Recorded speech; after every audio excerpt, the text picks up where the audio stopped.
Así que yo tengo mucha expectativa sobre este año de hacia dónde nos va a llevar, porque algo me enseñó bien claro el año pasado, siempre va en esa dirección, pero el año pasado bien claro que los procesos son para un aprendizaje, para ir a un nivel nuevo, un nivel distinto.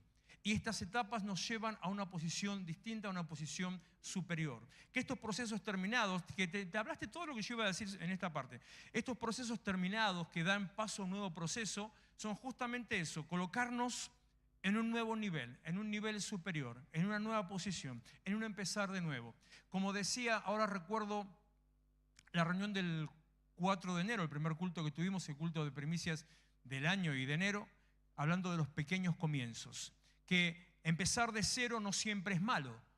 Empezar de cero es tener una nueva vivencia en un nuevo terreno, con un nuevo enfoque, con una nueva visión tal vez, pero con la experiencia, con el nivel, con la preparación de todo lo que hiciste antes. Bueno, a eso se trata, en eso estamos en estas nuevas etapas. Empezamos en un nivel nuevo, para algo nuevo que Dios tiene para nosotros. Si tal vez hasta ahora tenía algunas dudas o algunas luchas respecto a lo que Dios le hablaba, a lo que Dios le decía, bueno, ya hemos madurado. Si tal vez todavía le costaba un poquito creer en algunas cosas de parte de Dios, bueno, ahora ya estamos más crecidos, ahora ya maduró la fe. Si tal vez no estaba sirviendo al Señor, capaz ahora sí ya empieza a hacerlo. Si tal vez tenía dudas respecto a servir al Señor o no, hoy estaba escuchando algo viejo, de un testimonio muy viejo, donde decía, no, ¿sabés la gente que me dice servir al Señor? Ni loco, empezás a servir al Señor y empiezan los problemas. Y eso más o menos es así en cierta manera, en cierto nivel, pero no es tan así en la realidad, sino que es un cambio y todo cambio empieza a traer alguna consecuencia y uno tiene que adaptarse a las consecuencias, adaptarse a los cambios. También eso es una nueva etapa, una etapa de cambios, un tiempo nuevo. Es más, le voy a contar un chisme. ¿Le gustan los chismes? No, que claro, sí, que no le gusta. Hace 2 días, no, creo que fue el domingo, sábado o domingo, no me acuerdo, creo que fue el sábado. Cumplió años un amigo del secundario, mire usted la cosa, allá lejos y hace tiempo, ¿no? Y entonces le escribo, le mando un mensaje, le mando un saludo, cargándole un poco, qué sé yo, y le dije algo que yo ahora le voy a contar, pero lo gracioso fue lo que yo sentí cuando yo le dije algo en chiste, pero yo lo sentí de verdad. Y yo le dije esto, che, loco, ¿cómo? 60 años cumplís, ¿cómo tengo un amigo tan viejo yo? Y yo dije, ¿cómo puede ser que yo tenga un amigo que tenga esa edad? Éramos compañeros de secundario, no sé si está entendiendo la situación, ¿no? Yo no tengo 60, los cumplo el año que viene, bueno, los cumplo el año que viene, este año, a fin de año los cumplo, recién acabo de cumplir los 59, pero una cosa así como no entender ese cambio, decir, no puede ser, me faltan 1000 para llegar a eso. Digo, este está llegando, este está peor que yo. Lo mismo que hoy cumpleaños fue parte de la iglesia, fue líder de alabanza, fue músico de la iglesia, estuvo con nosotros hace un par de meses atrás, estuvo visitando, Lucas, cumpleaños, cuando dice 44 años, para los que lo conocen, Lucas Rosenbasser, 44 años, digo, no, qué viejo que estás, le digo, ya me vas a alcanzar en cualquier momento, no sé qué vamos a hacer con vos.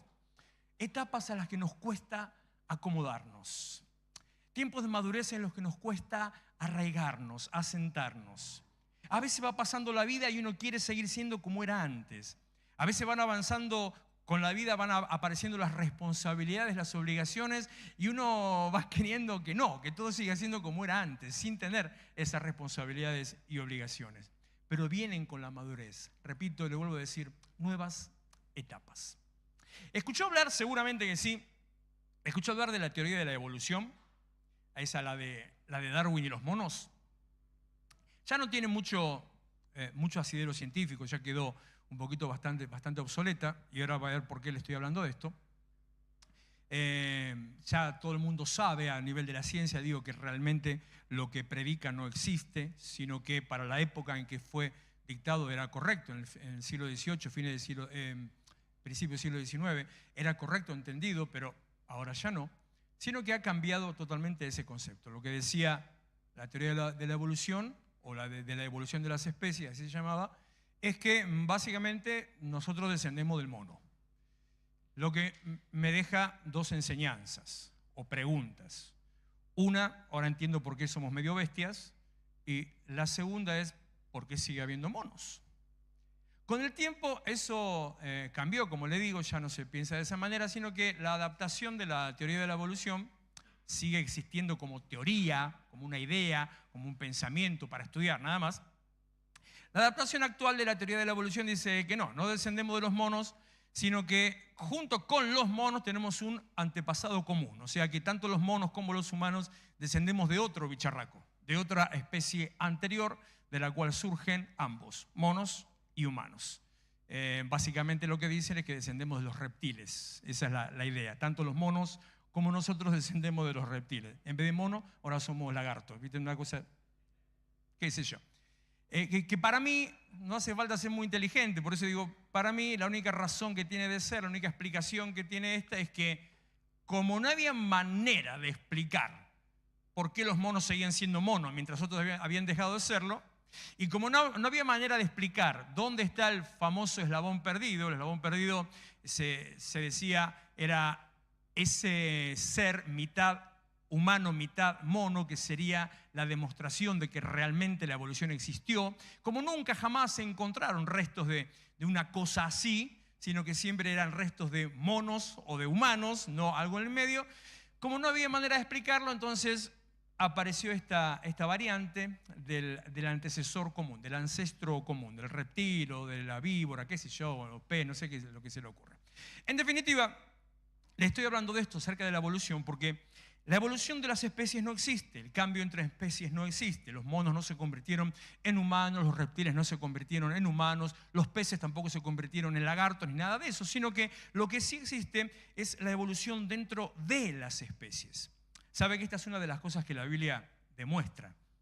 A veces se la trata a la Biblia como de ignorancia o de manual de ignorancia y que los que siguen la palabra de Dios son ignorantes y por eso se creen esas fábulas y esos cuentos. Y sin embargo, es una de las cosas que la Biblia demuestra respecto de la evolución, porque en Génesis capítulo 1 y capítulo 2 habla de la creación, dice que Dios creó a cada animal según su especie, lo que nos enseña que las especies son únicas, creadas y no se pueden cruzar entre sí, pero sí evolucionan dentro de sí mismos. ¿Qué significa que evoluciona? Significa que se van adaptando, van cambiando. Creo que hace unas semanas escribí algo de eso, sobre eso en un devocional. Se van adaptando. Lo que es, usted mira un caballo de hoy y un caballo de hace 10.000 años era distinto. Era un animal más chico, parecido a un perro o algo así. Ha ido cambiando. ¿Por qué va cambiando? ¿Por qué la especie cambia? ¿Por qué la raza va cambiando? Y porque se va adaptando a las circunstancias alrededor. Se adapta, qué sé yo, al clima, se adapta a las circunstancias externas, al entorno, se adapta a las necesidades de comidas. Las jirafas antiguas no tenían cuello largo, tenían cuello corto, pero vaya a saber por qué, no tengo ni la menor idea de por qué. El alimento de las jirafas empezó a estar cada vez más alto, entonces solamente, no es que, le voy a explicar esto, no es que las jirafas empezaron a hacer fuerza para tirarse el cuello y así se convirtieron en cuelludas, sino que solamente empezaron a sobrevivir aquellas que, por alguna alteración, iban teniendo un cuello más largo. ¿Veo que hay gente que tiene cuello más largo que otro? ¿Veo que hay gente que no tiene cuello? ¿O así? Bueno, las jirafas se ve que lo mismo. Había algunas que salían con el cuello más largo y fueron las que prevalecieron porque tenían más cerca la comida, las demás no. Así es como se va adaptando la especie. Nosotros también necesitamos adaptarnos. Hoy escuchaba un debate hoy al mediodía y eso generó también una charla en casa. Se presentó un nuevo debate ahora sobre la inteligencia artificial, que específicamente hablaban sobre el uso de la inteligencia artificial en el cine. Y estaban que sí, que no, que es bueno, que es malo. Salta uno por ahí diciendo, pero eso no se puede regular. Siempre aparece algún bicharraco que quiere regular todo acá, ¿no? Quiere poner normas, prohibición, imposición, impuestos.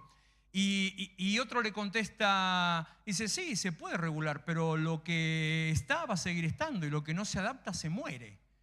Y esa es una regla de la vida, lo que no se adapta se muere, lo que no cambia se muere. Di un ejemplo ahí sobre el BlackBerry, yo le podría dar infinidad de ejemplos de cosas que lo que no cambia se muere. A veces algunos se resisten a ese cambio y dicen, no, porque se pierden las fuentes de trabajo y bla, bla, bla, bla, bla. Sí, todo bien, buenísimo, pero con ese criterio tendríamos que todavía, no sé, estar teniendo tejedoras que estén todo el día tejiendo a mano, o las cosedoras durante todo el día, de las 5 de la mañana hasta las 5 de la tarde, o tendríamos no sé, que andar en carreta. Si se tuviera que detener el avance de la modernidad, porque eso genera algún cambio. Hay una resistencia natural al cambio, pero lo que se resiste al cambio se muere. Por eso etapas, nuevas etapas, una etapa de cambio, una posición distinta, un lugar distinto, a lo cual, por eso le estoy hablando de la evolución, si me resisto, me muero. Si me resisto a ser cambiado, no avanzo. Si me resisto a ser transformado, me quedo en el rincón, me quedo cada vez más chiquito. Si me resisto a ser procesado, ya que terminaron cantando sobre el proceso, si me resisto a ser procesado, que el proceso es la cuna para la transformación, no hay transformación sin proceso, no hay transformación sin proceso. Y algo que me habló el Señor esta mañana que me impactó, que no era por la prédica, sino cualquier otra cosa, nada que ver, y sin embargo ahora me viene al pelo perfectamente. Cuando usted siembra una semilla de un árbol frutal, no tiene el durazno al día siguiente a la mañana, sino que tiene que pasar un tiempo, ¿no es cierto? Tiene que crecer el árbol, ese árbol tiene que madurar, tiene que tomar determinada altura, tiene que tener la maduración correcta y en un momento determinado, después de más de un año, recién empieza a aparecer las primeras frutas y según el tipo de árbol, al principio no sirve. Tiene que esperar tal vez otro año más para que la fruta madure y sirva para comer. Ahora, cuando la semilla cae a la tierra, en el momento que se entierra, como los viejos germinadores que hacíamos, cuando la semilla cae, dice Jesús, que el grano de trigo cae a tierra y muere. Cuando muere, la semilla muerta, ¿qué le pasa a algo que está muerto?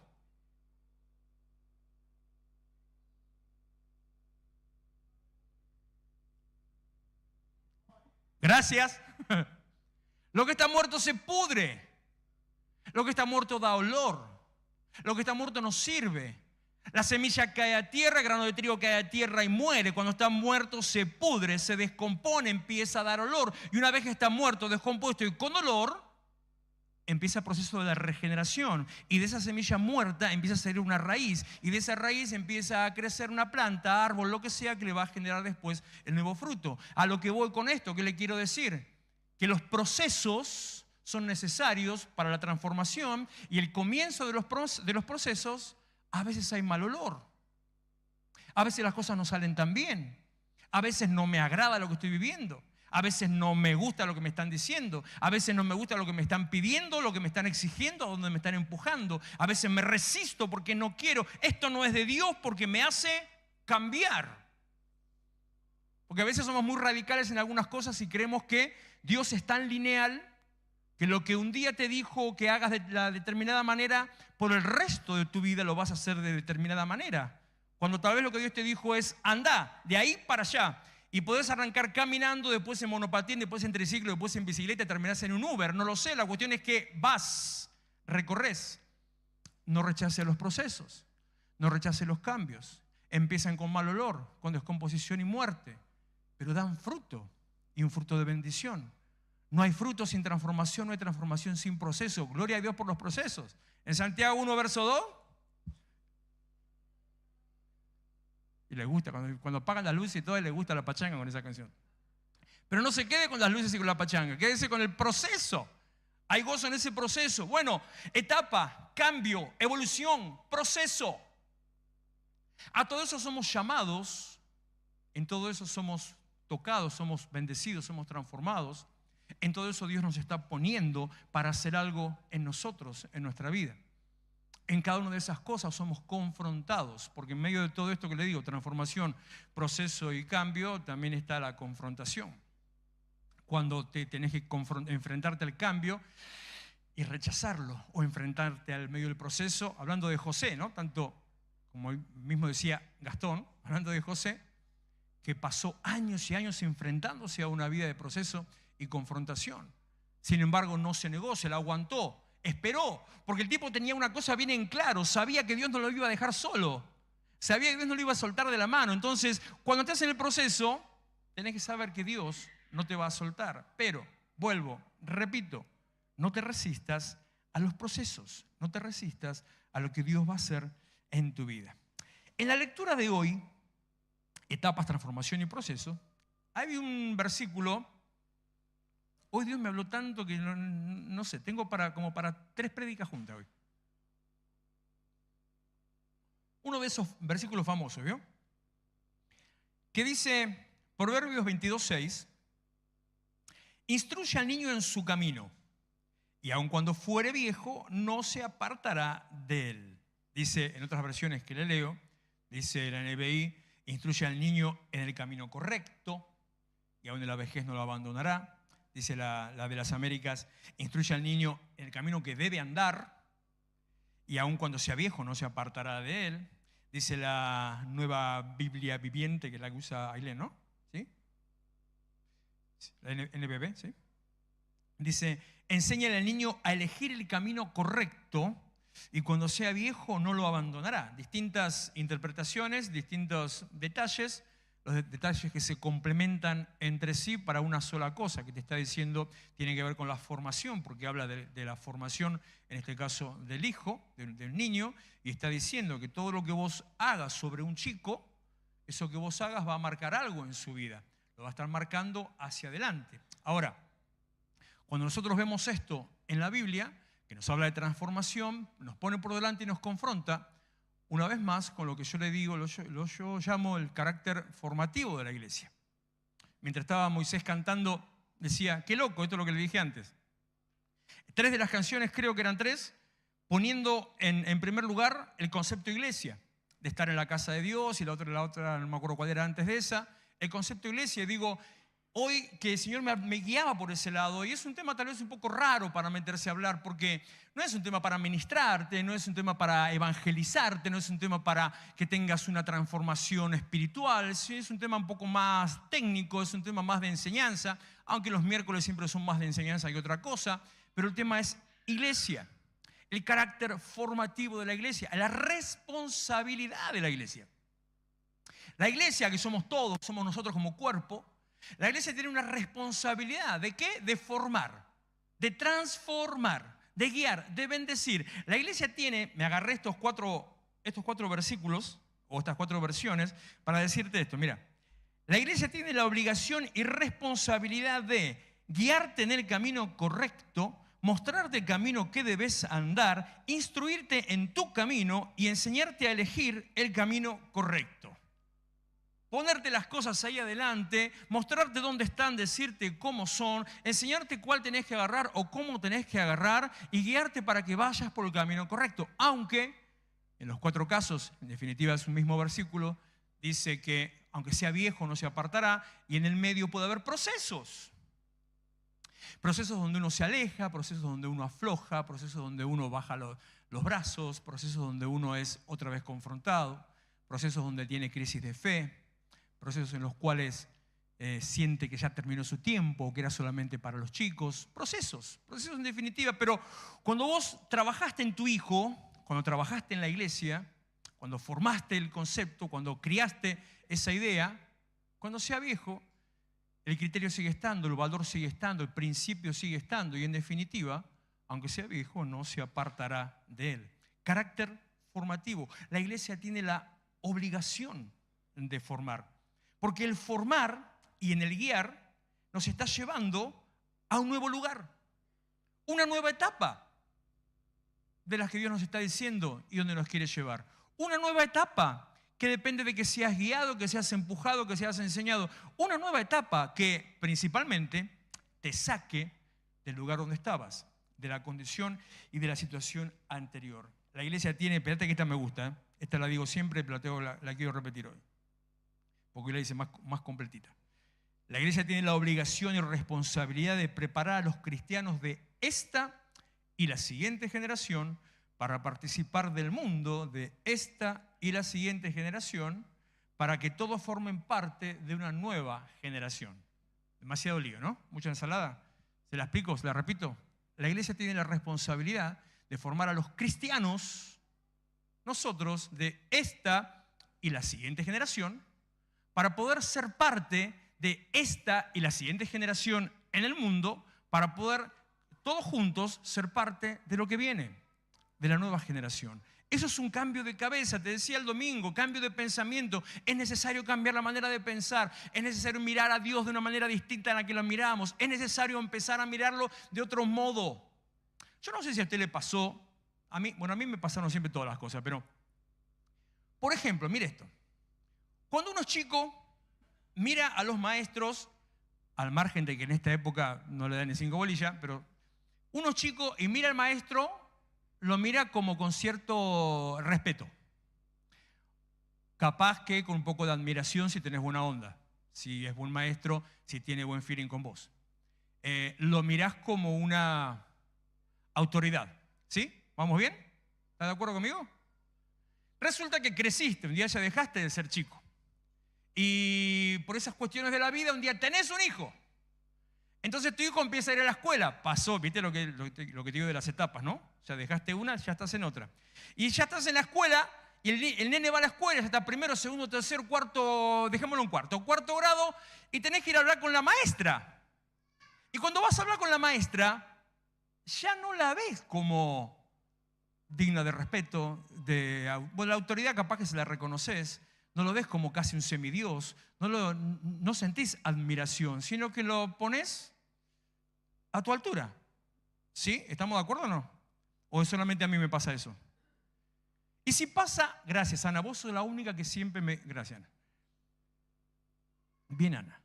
Y si pasa el tiempo todavía y hay mayor crecimiento, otras situaciones en la vida que se vayan presentando, donde tal vez ya sos un profesional o sos un universitario, qué sé yo, y te cruzas a un maestro, esta es una realidad nuestra, ¿no? En países serios esto no pasa, pasaría distinto, pero te cruzas a un maestro, lo mismo, ya ni siquiera lo mirás de igual a igual, sino que lo mirás casi como de arriba, ¿no es cierto? ¿Nos pasa así? Bueno, así mismo es el cambio de imagen que tenemos que hacer respecto de las cosas de Dios y respecto de Dios. Lo miramos en un momento de determinada manera que es la correcta, después la familiaridad, la costumbre, la confianza, la relación hace que lo empecemos a mirar ahí, de igual a igual, casi, che, ¿cómo anda, viejo? Hasta llegar a un punto donde ya tenés años en la iglesia, pasás un tiempo, tuviste experiencia, sos ministro, servís, qué sé yo, predicás, lo que fuera. Entonces en un momento determinado ya, no, Dios, ¿para qué? Yo ya sé todo lo que tengo que hacer.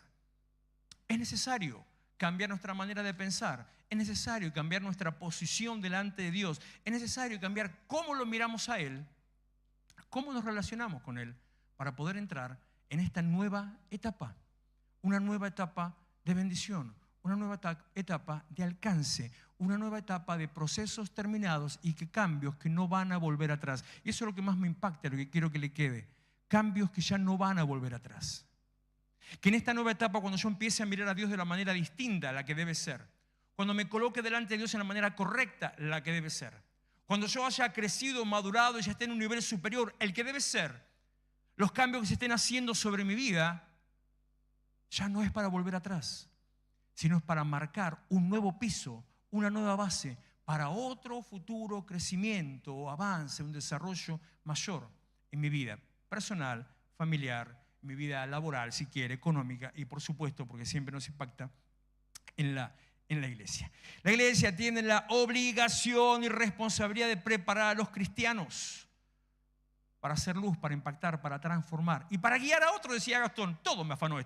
Para guiar a otro. ¿En cuánto hablaste? 2 minutos, me afanaste toda la prédica. Para guiar a otro a ser transformado, a ser bendecido, a encontrarse con lo nuevo que Dios tiene para nosotros. Eso básicamente es el mandato de la iglesia. Mire, Jesús dijo, Lucas 4:18, que es un versículo de declaración de misión de la iglesia: el Espíritu del Señor está sobre mí, por cuanto me ha ungido para dar buenas nuevas a los pobres, transformación. Me ha enviado a sanar a los quebrantados de corazón, transformación. A pregonar libertad a los cautivos y vista a los ciegos, transformación. A poner en libertad a los oprimidos, transformación. A predicar el año agradable del Señor, plenitud. O sea, está diciendo, estás en esta condición, estás en esta posición, yo vine a qué, te saco de acá y te pongo acá. Un cambio, posición, condición, un cambio de vida. Y Isaías decía algo más, que no sé por qué Jesús no lo dijo, pero Isaías agrega a partir de ahí, porque esto es un texto de Isaías, 61, versículo 1 en adelante. El versículo 3 de Isaías dice: Me ha enviado a darles una corona en lugar de cenizas. Transformación. Aceite de alegría en lugar de luto. Transformación. Traje de alabanza en lugar de espíritu de desaliento. Transformación. Serán llamados robles de justicia, plantío del Señor para mostrar su gloria. Transformación. Reconstruirán las ruinas antiguas, restaurarán los escombros de antaño. Gracias, que alguno se dio cuenta. Repararán las ciudades en ruinas y los escombros de muchas generaciones. La iglesia es la herramienta de Dios para la transformación de la sociedad y la plenitud personal. La iglesia, la obra de Dios, la enseñanza de Dios, el discipulado, el camino del Señor, el Evangelio. El Evangelio es una experiencia sobrenatural transformadora que te coloca en una nueva posición espiritual. La iglesia es la herramienta de Dios para la transformación social, personal, comunitaria y alcanzar la plenitud personal. Yo escribía estas cosas y mientras las escribía, le dije que estuve muy filosófico hoy, ¿no? Escribía estas cosas y yo decía, pero ¿a quién le va a importar esto? Si con esto el que es de la iglesia ya lo sabe. Y si hay alguien nuevo no le interesa, ¿a quién le va a importar esto? Y a medida que empecé, ya iba terminando y íbamos cantando y decía, no. Esto es para todos nosotros, esto es una enseñanza para nosotros, para afirmarnos en el lugar, para cambiar la manera de mirar, para entender que Dios tiene un propósito con mi vida, para entender que fui llamado para algo, para entender que soy algo y alguien.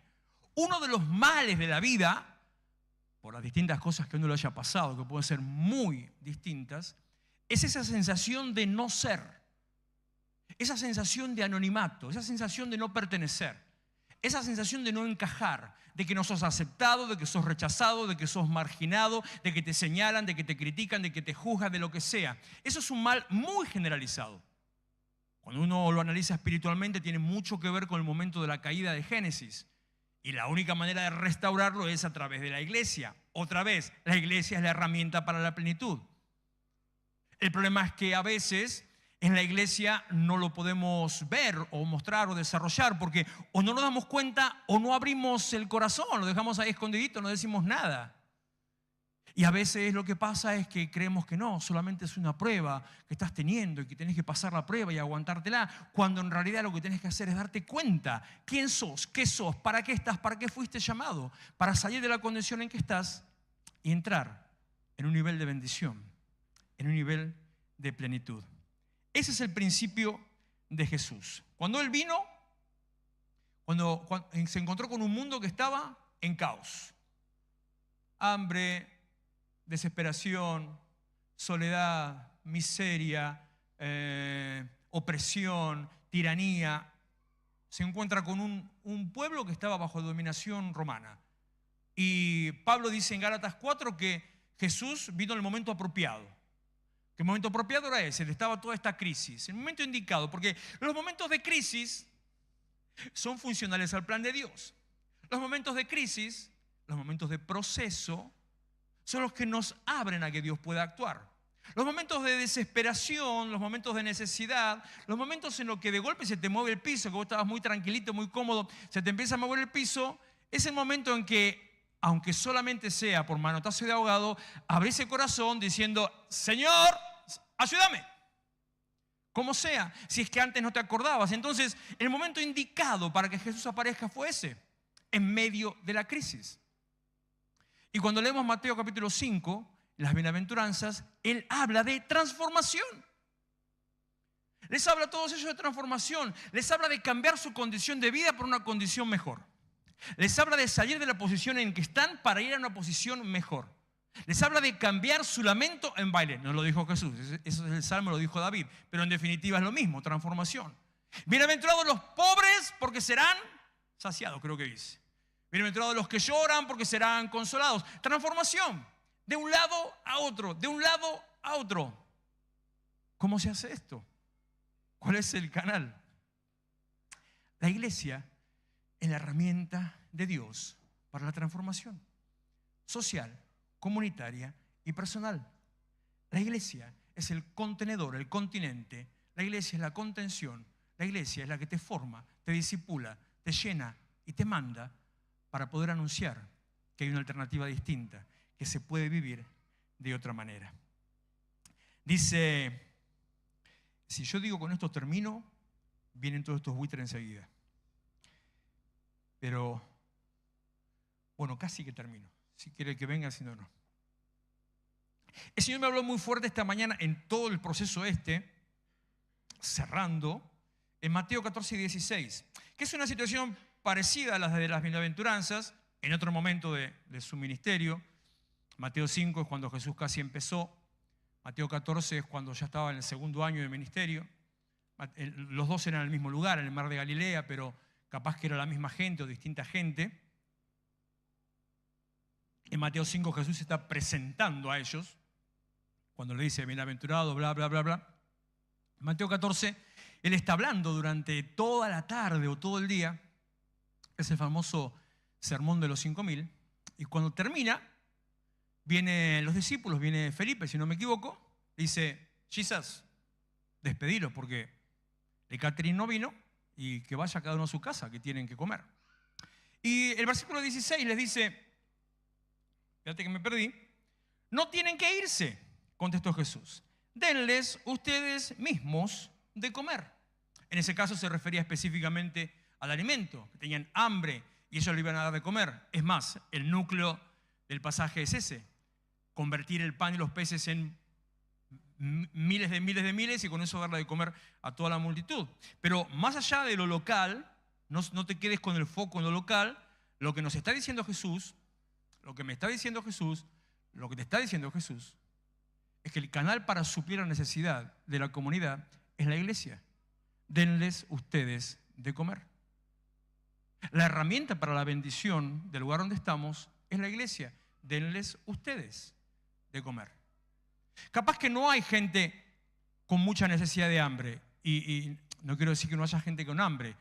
Gracias a Dios todavía, y que permanezca así y que se revierta incluso, nuestro país se la banca bastante.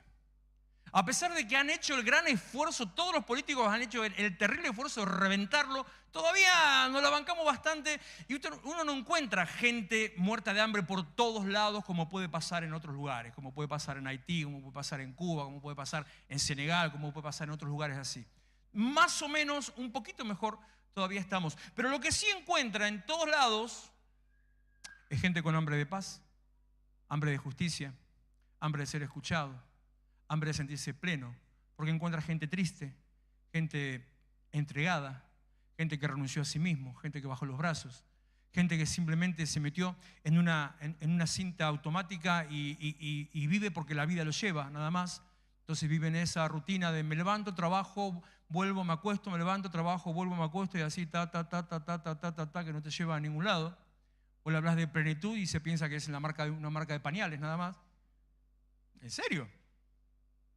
Cuando la vida de Cristo es otra cosa, y la vida en Cristo es otra cosa, y la vida con Cristo es otra cosa. Las tres. La vida de Cristo, en Cristo y con Cristo es otra cosa. No es estar ahí, bueno, aguantátela. No es la cruz que me tocó llevar. No es el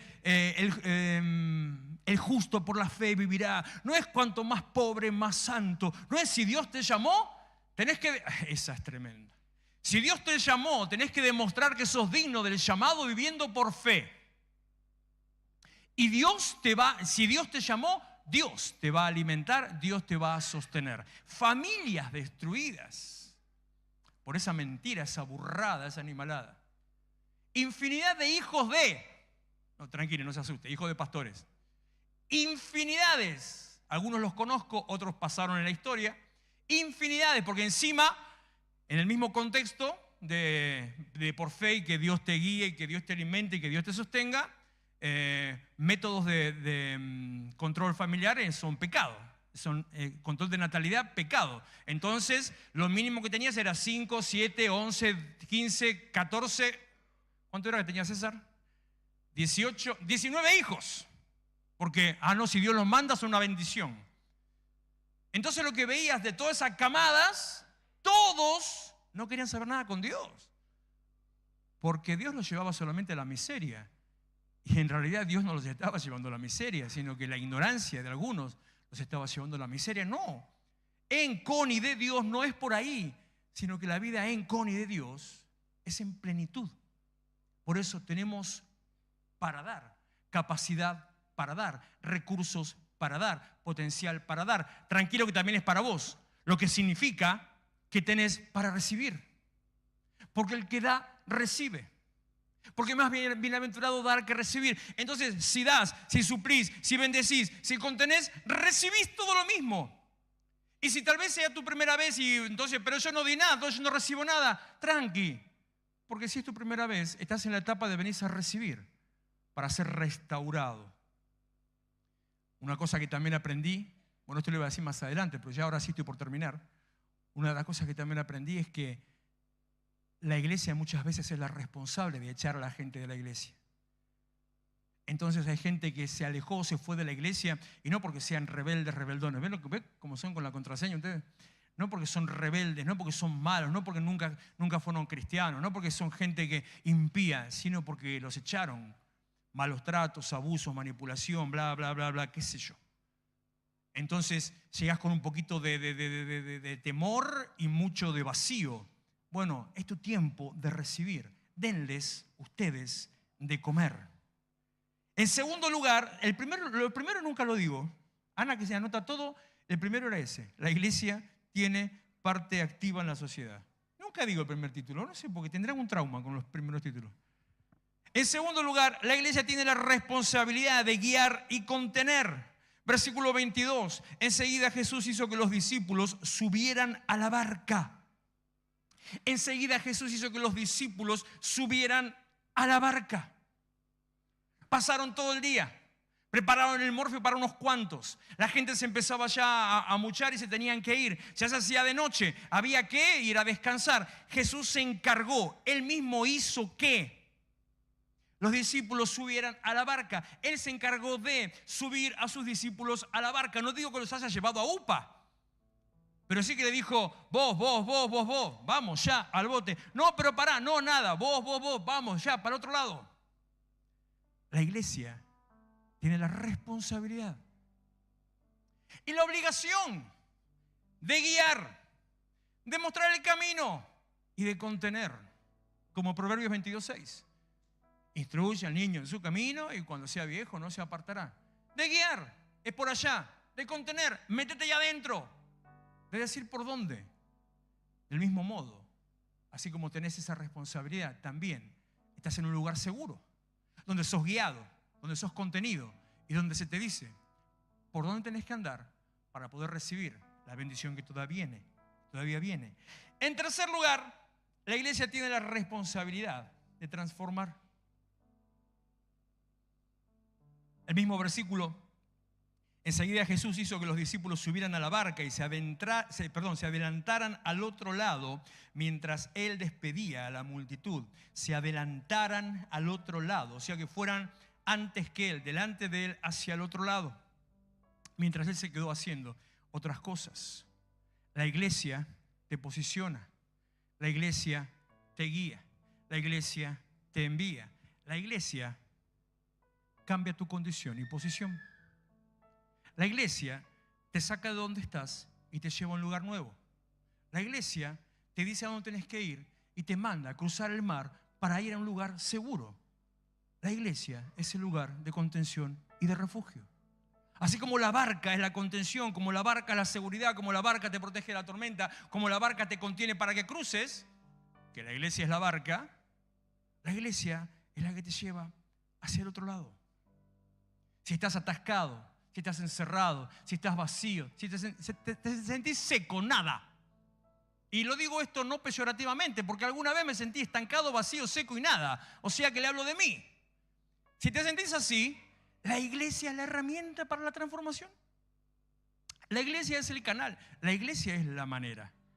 Y aclaro, paréntesis, no estoy diciendo iglesia restauración es el canal, es la iglesia. El cuerpo de Cristo activo haciendo la obra de Dios, la iglesia. El lugar en donde te arraigás y recibís bendición. El lugar en donde al echar raíces empieza a fluir la unción y la presencia de Dios. El lugar donde al empezar a fluir la unción y la presencia de Dios, empiezas a ver frutos en tu vida y empiezas a sentirte y a verte prosperado. El lugar donde al empezar a dar frutos, empezás a tener una vida productiva hacia alrededor. Y tu transformación empieza a ser la transformación también de los demás. Cuarto, la bendición a la que te lleva al cruzar al otro lado. Ahí está, no sé si lo digo. ¿Lo digo o no lo digo, Gastón? Lo digo. Cualquier cosa, Gastón me roba la prédica, entonces lo digo. La bendición es para los que eligen ser parte. Mismo versículo. Mirá Yanni, hace sí. Parece que dijera. Mismo versículo, 14:22. Por eso dije que hoy me dio por todos lados, Señor. Enseguida Jesús hizo que los discípulos subieran a la barca y se adelantaran al otro lado, mientras Él despedía a la multitud. Hasta luego. Hasta mañana. Nos vemos otro día.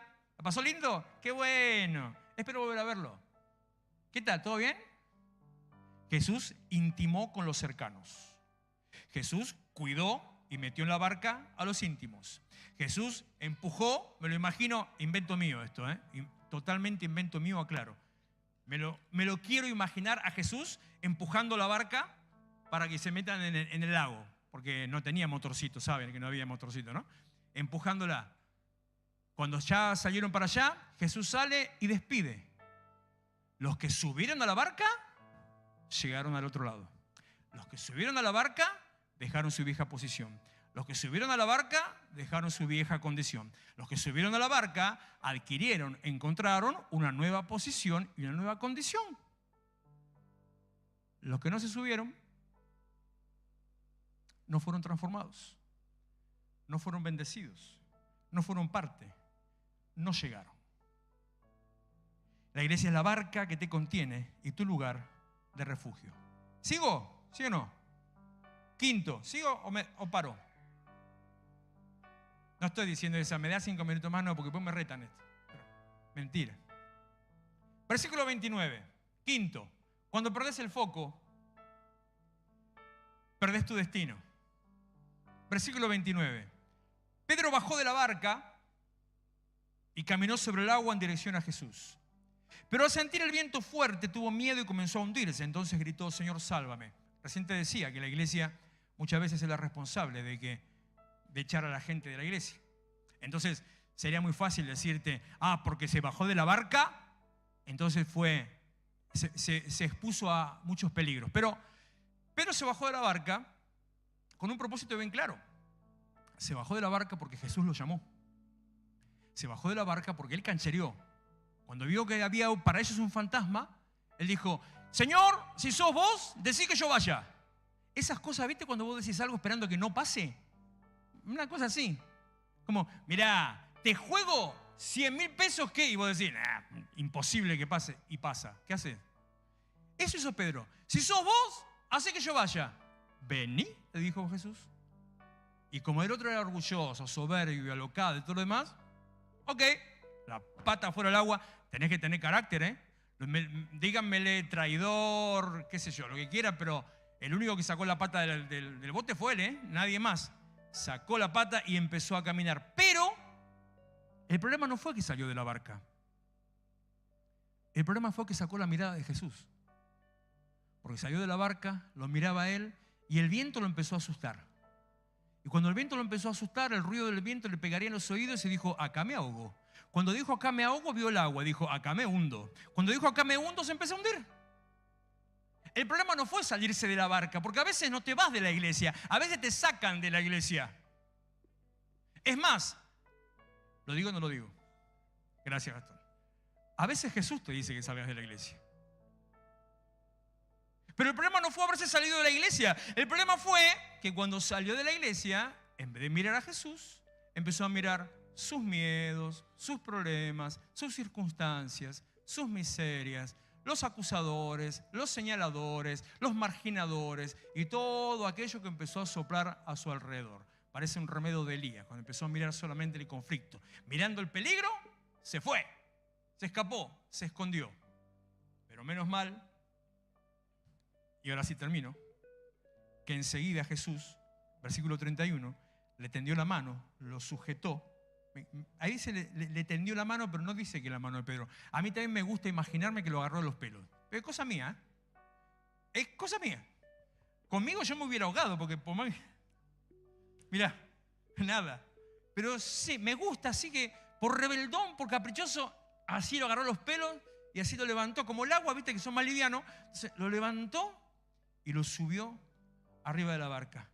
Y dice, enseguida Jesús le tendió la mano, sujetándolo, lo reprendió. Hombre de poca fe, ¿por qué dudaste? Y el versículo 32, sexto, la iglesia ordena tus procesos.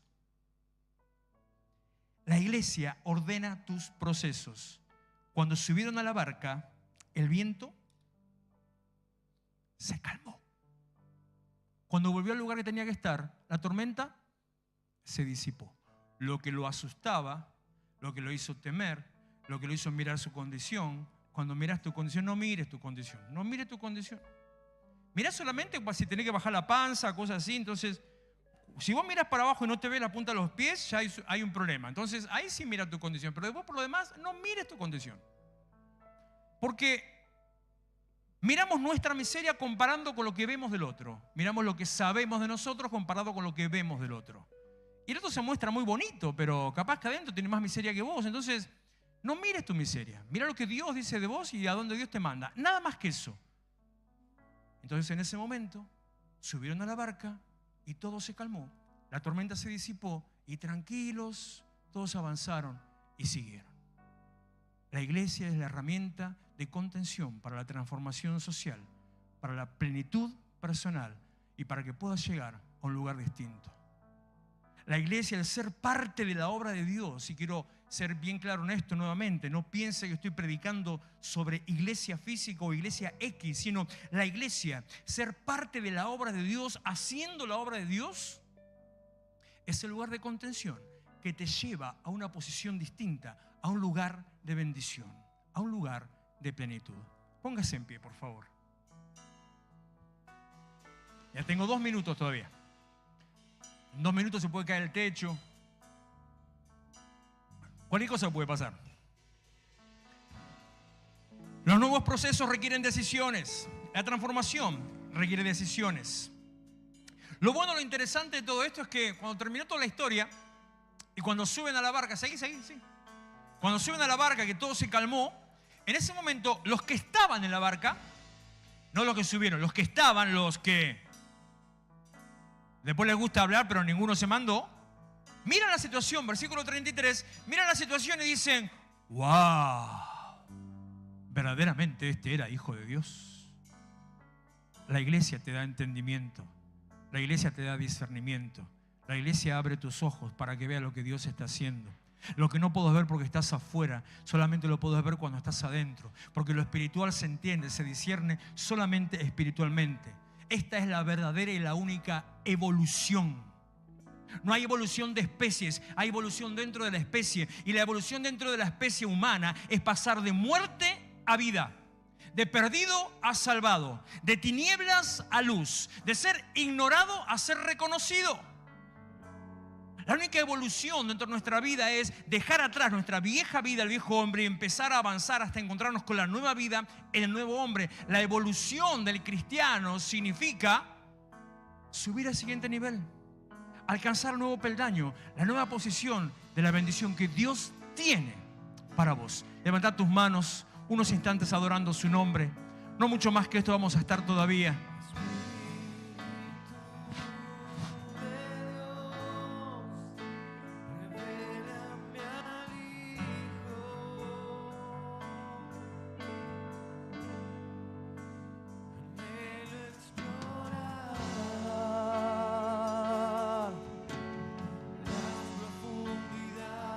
Desde el Padre,